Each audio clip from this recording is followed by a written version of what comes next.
was a third-generation soldier, had the privilege of serving with Pat over in Iraq back in 2006, 2007. Coming out of that deployment, had a battalion commander who refused to allow me to leave the Army without applying to Harvard Business School. So I went from Baghdad to Cambridge, which was a different kind of fight. I was just working on an Excel spreadsheet in the summer of 2009 down in Atlanta, and didn't really enjoy what I was doing. I built a pricing model that saved one of the telecoms $17 million in their first phone call. And I went to bed that night and I didn't care, right? I hated this company anyway for their customer service. And maybe at some level I greased the squeaky wheels of capitalism, but I didn't feel the same sense of purpose that I felt while I was wearing a uniform, and so I missed that. And one thing that's really cool about entrepreneurship is that you really get to take control, of your own destiny, create something that matters, something that you love to work on. Hopefully that's the business that you've picked is something that you're passionate about, so it doesn't feel like work. And it has a lot of the challenges that I enjoyed, while I was in the military. Executing in a fluid environment, where no plan survives first contact, and just figuring it out as you go, and ultimately completing the mission. I mean, those were the things that I really valued in work. So we realized that service members and veterans were having a really difficult time accessing benefits online, to the point where Microsoft was trying to give away free e-learning vouchers, but they were making veterans bring their DD-214 down to a Department of Labor office to pick up a free e-learning voucher. So we talked to them and we said, doesn't that process defeat the entire point of e-learning, which would be remote, accessible, plus these guys have to carry a document with their social security number back and forth.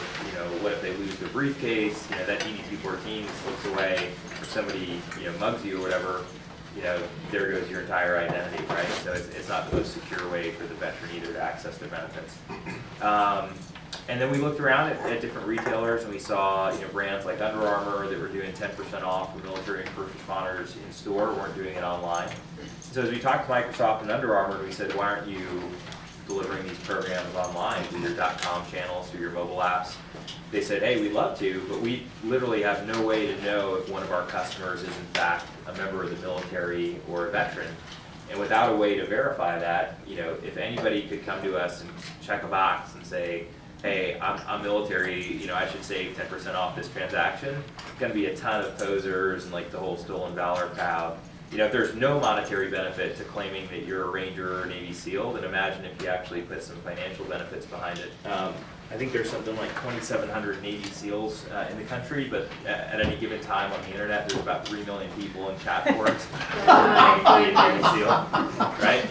We figured out a way to verify military service online, built hooks into different government agencies, worked with USAA down in San Antonio, and said if an individual gives us information, your name, your date of birth, your last four of your social, and we ping that against an authoritative database and get a green light or red light back, you then never have to share that information ever again. You can use the digital ID card very similar to how you use PayPal to check out, except you're actually using it as an ID card to prove to different retailers that accept that credential so that they can give you access to a special promotion or offer and not have to worry about getting ripped off. Veterans hate the DD-214. It's not a secure document. There's tons of brands who would recognize you for your service in Vietnam, and that's certainly something we're passionate about. You're a generation that didn't get to experience what we experienced coming home. A retailer said, hey, can you do this for retailers, or can you do this for students? Can you do this for corporate employees?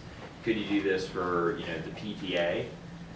And we said, sure, as long as we can access the authoritative database to verify an individual's information, we could potentially do it for any number of those groups, right? Verify students, first responders, military family members, veteran family members, businesses, and we're building the back end of our platform so that we can verify any attribute of identity, right? So the SEC has requirements. You have to be an accredited investor in order to invest in small companies. And that requires either an income test or a wealth test. And so those are all examples of things that would be beneficial to you as an individual if you were in fact an accredited investor or a student. We basically empower you to prove that you are one of those group members online in a way where you control your information. Our long-term goal is ultimately to put your personal data back into your hands and to turn that personal data into currency. So if you think about some of the big companies that are out there, Google not least of them, everyone's selling your data right now, and you don't get a cut of the action, right? So we're essentially trying to get users to trust us almost as like a bank vault for their personal data, and we verify that against authoritative sources. But then when somebody wants your data, that brand or that marketer can come directly to you, and maybe they go, hey, I'll give you, $2 for your Facebook data.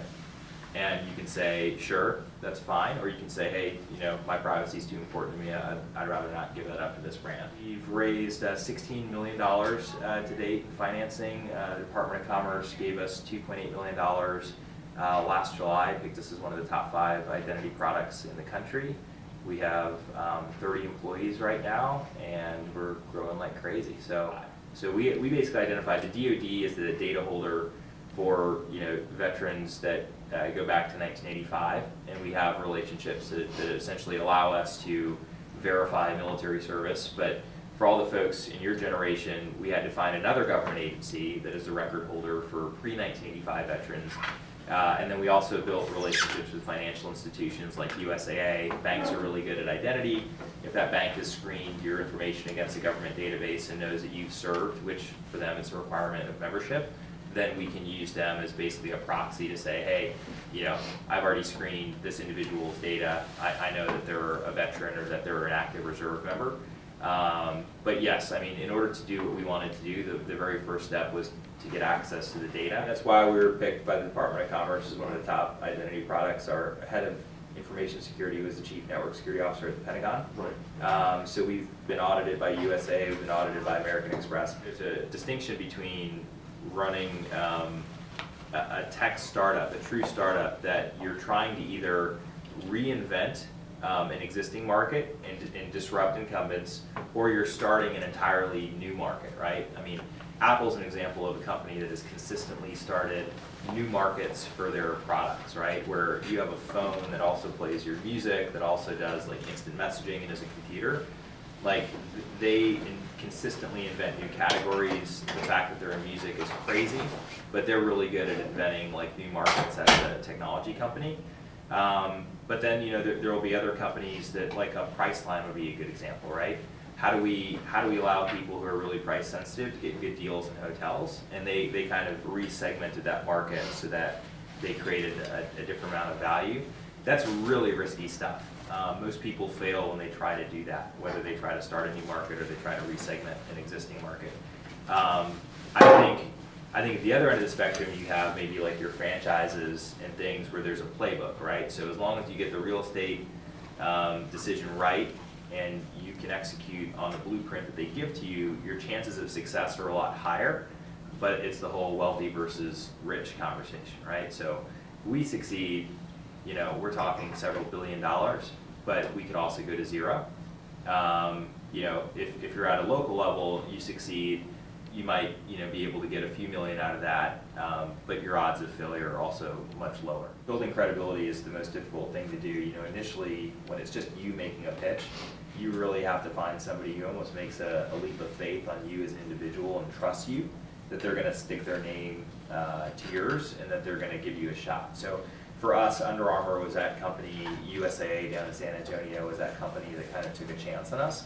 But then once, now that we've got the White House backing us, the Department of Commerce, and we're a finalist for Wall Street Journal of the Year, it makes you a lot more credible with partners, and you absolutely want to use that, right? Like, why wouldn't you use that? You can not only say, hey, here's my idea, we now have data that shows Under Armour grew their entire affiliate revenue by 30% after they launched our program. So when you're talking to like a digital marketing team, they love the warm fuzzy stuff, but they also want to make sure that as a business it makes economic sense.